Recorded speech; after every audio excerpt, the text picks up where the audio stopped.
దేవుని ఘనమైన నామమునకు స్తోత్రములు. ఈ వాగ్దానమును వింటున్న మీకందరికీ మన ప్రభువును ప్రియ రక్షకుడైన యేసుక్రీస్తు నామములో శుభములు, మా హృదయపూర్వకమైన వందనములు. ఈరోజు మీ కొరకైన దేవుని వాగ్దానము సామెతల గ్రంథము 10వ అధ్యాయము 24వ వచనము.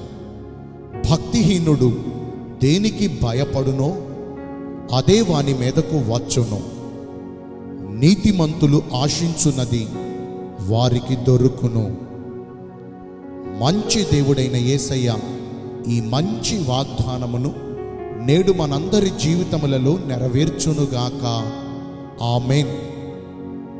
ఈ వాగ్దానమును మనము పరిశీలిస్తే పైకి భక్తి కలిగిన వారి వలె ఉండియు దాని శక్తిని ఆశ్రయించని వారును, భక్తిహీనులను అనగా భక్తి లేని వారును, వేషధారణ భక్తిని చేస్తున్న వారును వారి జీవితాలలో వారికి ఏది జరుగుతుందని భయపడతారో అదే వారికి ఎదురవుతుంది.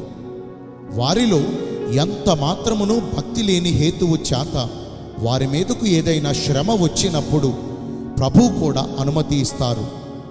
అయితే దేవుడు నీతిమంతుల పక్షముగా ఉండి వారు కోరినవన్నయు వారు ఆశించినవన్నయు వారికి దయచేస్తారు. మన ప్రభువు నీతిమంతుడు. ఆయన నీతిని, న్యాయమును ప్రేమించువాడు. దేవుని మెప్పు పొందునట్లుగా ఎల్లవేళలా నీతిని అనుసరించి నడుచుకున్నవారు ధన్యులు. ఈ లోక మాలిన్యము తమకు అంటకుండా, దుర్నీతితో సాంగత్యము చేయకుండా, అల్పమైన ఈ లోక పాప భోగముల కొరకు ఆరాటపడకుండా ఎందరైతే జీవాధిపతి అయిన దేవుని దృష్టికి నీతిమంతుని వలె ప్రవర్తిస్తారో అట్టి వారిని ఆయన నిశ్చయముగా ఆశీర్వదించి వారికి ధన్యకరమైన జీవితమును దయచేస్తారు. నీతిమంతునికి కలుగు కొన్ని ధన్యతలను గురించి మనము ఆలకిస్తే, నీతిమంతులు చిగురాకు వలె వృద్ధి నొందుతారు. వారు తలపెట్టిన ప్రతి పనులలోనూ, వారు చేయు ప్రయత్నములన్నిటిలోనూ సఫలపరచబడి అన్ని విషయాల్లో వారు వర్ధిల్లెదరు. నీతిమంతులకు ఇరుకులో విశాలత కలుగుతుంది. వారిని చుట్టుకొని ఉన్న ప్రతి బంధకాలను తెంచబడి విశాలమైన స్థలమునకు నడిపించబడెదరు. నీతిమంతులు మరణము నుండి రక్షించబడతారు. రాబోవు ఉగ్రత నుంచియు, తీర్పు దినమందు దాచబడియు, నరక శిక్ష నుండి తప్పించబడి నీతి రాజ్యమునకును, లోకము పుట్టినది మొదలుకొని మన కొరకు సిద్ధపరచబడిన ఆ పరలోక రాజ్యమునకును వారసులవుతారు.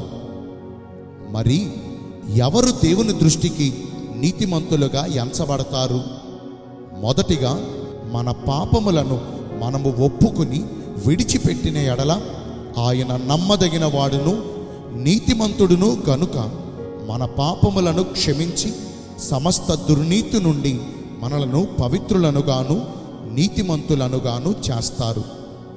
రెండవదిగా ఈ పరిశుద్ధ గ్రంథములోని వాక్యములను చదువుట మాత్రమో వినుట మాత్రమో కాకుండా వాక్యానుసారముగా నడుచుకొనుచు ఎల్లవేళలా దేవుని యందు భయభక్తులు కలిగి సమస్త విషయాల్లో దేవుని దృష్టికి అనుకూలమైన భక్తిని చేయాలి.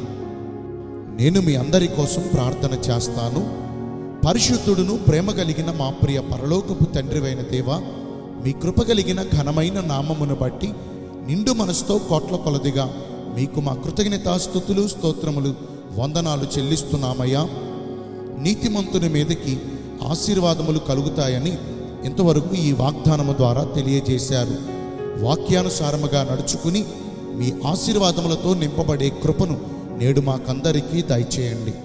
ఈ రోజున ఎందరైతే పుట్టినరోజులను, వివాహ దినములను, ఇతరమైన శుభకార్యములను జరిగించుకుంటున్నారో వారందరికీ మెండైన దీవెనలు కుమ్మరించమని, మీ రాకడ కొరకు మమ్మను సిద్ధపరచమని యేసుక్రీస్తు ప్రశస్త నామమున ప్రార్థించి వేడుకొనుచున్నాను మా ప్రియ పరలోకపు తండ్రి. ఆమేన్. May God bless you all. Thank you.